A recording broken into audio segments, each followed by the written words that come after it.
Here's how you can add captions in different languages on CapCut Pro on your Mac and PC.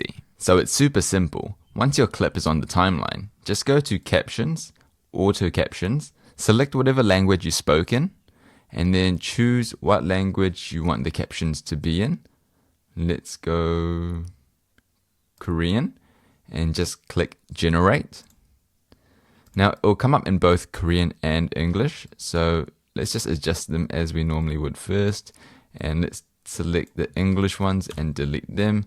Now usually I just like to adjust the captions to my liking, so this is all personal preference.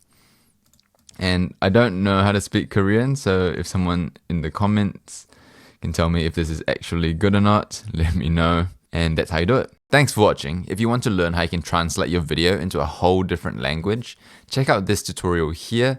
여기서 맥과 PC에서 CapCut Pro로 비디오를 다른 언어로 번역하는 방법입니다. And if you want to try out CapCut Pro free for 7 days, I have a link in my description. Thanks for watching, and I'll see you in the next one.